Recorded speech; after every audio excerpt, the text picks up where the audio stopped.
A lot of content and changes are coming on June 10th with the release of Siege X. These changes are going to require you to change your playstyle to stay competitive. So today I'm going to be giving you 16 tips to prepare you for Siege X. Starting off with, use bans strategically. Right now in Siege, players kind of ban operators willy-nilly. They just ban the operators they find annoying to go against, or they ban the operators that they consider to be overpowered. However, in Siege X, the map ban system is changing. Now, at the end of each round, each team will be able to ban one operator up until the half changes, and then when the half changes, all bans will be wiped and reset. This means that you now have the opportunity to use bans more strategically. You can take the bomb sites you plan on selecting into account, and you can take your enemy's favorite operators into account. So after the first ban phase, if you notice the enemy team likes to play shield operators a lot, you can start banning shield operators. If you notice the enemy team has a really good Grim player, you can ban Grim off the board to make your defenses a little easier. And if you're playing Clubhouse and you plan on choosing the basement bomb site as your next bomb site, you can ban someone like Habana to make it harder for the attackers to get hatches open. These kind of methods, in my experience, are going to give you a lot more utility out of your bans. And if you don't do that and you just ban the operators you find annoying, the enemy team is going to be able to beat you strategically. So you need to look at the ban phase as another part of the actual game, and you need to be smart with the way you use them. And tip number 2 is that you can drop hatches a lot faster and while ADSing by dropping off of another object. For example, this hatch on Chalet is perfect for this. If you get on top of the desk and then you run off of it into the hatch, you'll fall at a much faster rate and you'll be able to ADS during the process, which means that you can take gunfights while your gun is up. Obviously with Siege X, Ubisoft reworked the way dropping off of a surface works to where now if you drop off of a surface too high, you'll un-ADS. By dropping off of a small surface before you drop off the hatch, you actually can counteract this and still be able to ADS, which is extremely strong, and you should definitely take this into account when dropping hatches in the future.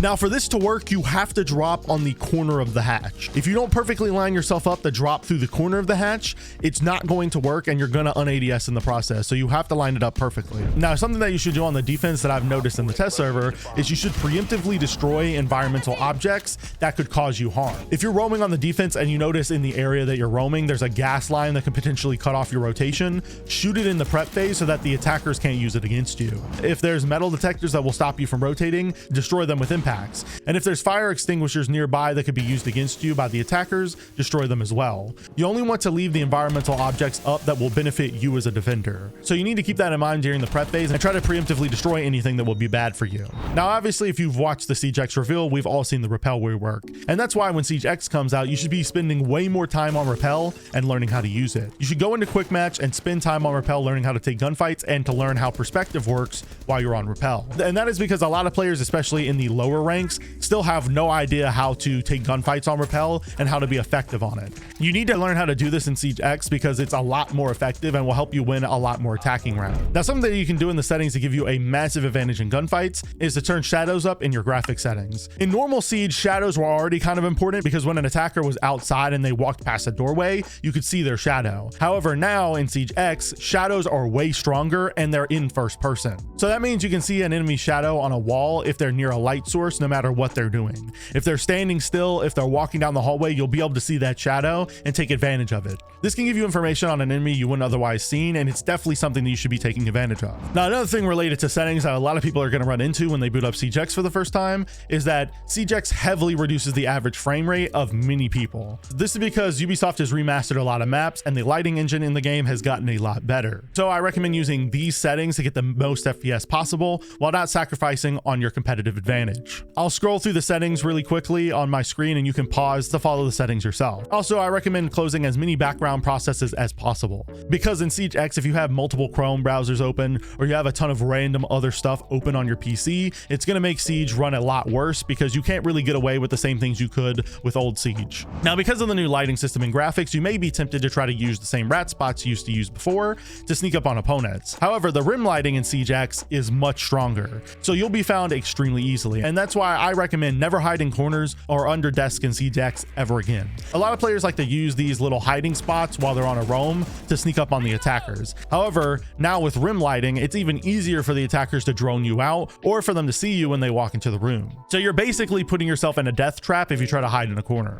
Now, something that's been really controversial with the introduction of Siege X is the Clash rework. And there's this strategy that has been discovered on the test server by FET that basically allows Clash to jump outside and get free kills on the attackers leaving their spawn. Because Clash can jump outside, deploy her shield, and then use her SMG while she's behind her shield to flick out and get free kills. You're going to need to know how to counter this just in case if you run up against an enemy that uses this a lot. So bring some form of impact utility like Sophia to destroy Clash's shield, and also bring frag grenades or Capital bolts to force her to move away as well. And if you combine these together, it's even better. This is definitely going to be an extremely annoying strategy, so I felt I needed to show how to counter it in this video.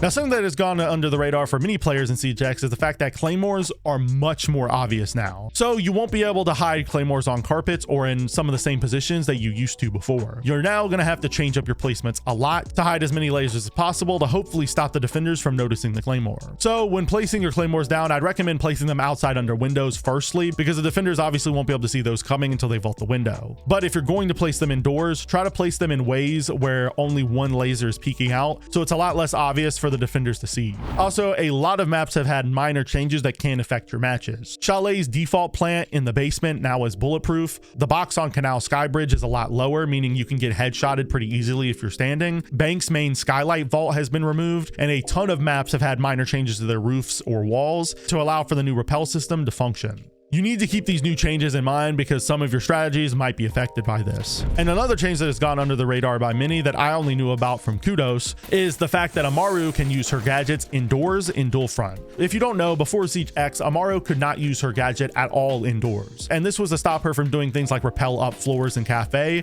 and stuff like that. However, Ubisoft gave Amaru an exception in dual front. And this can allow you to make some pretty interesting plays by rappelling out of a room through a window to get to safety and to allow you to pull off aggressive plays onto unexpected players inside of buildings. And speaking of rappelling through windows, you can now hot breach a window without having a breaching charge. If you don't know, in Siege, you could hot breach a window by placing a breaching charge on a barricade, and then you could start rappelling and detonate the breaching charge in the middle of your rappel to get through the window.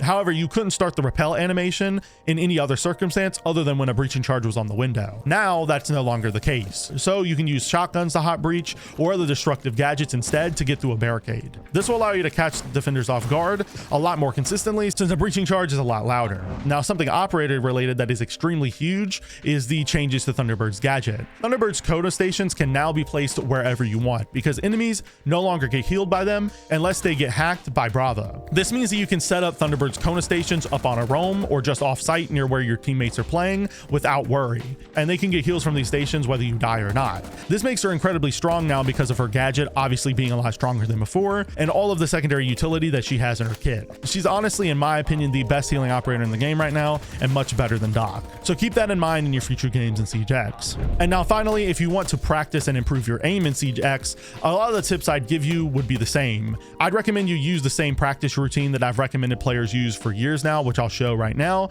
And then I'd also recommend you play arcade before you play ranked. However, you should now be implementing something new to Siege, the career tab. The career tab is going to be crucially important to practicing in Siege X, and that's because it allows you to learn your weaknesses and what to practice on. If you suck at certain operators, play with them more in quick match and train with their guns in the shooting range. If you suck at certain maps, do map training drills on those maps to help you improve. The career tab is going to give you crucial insights into how to get better at the game, and you should be taking advantage of that.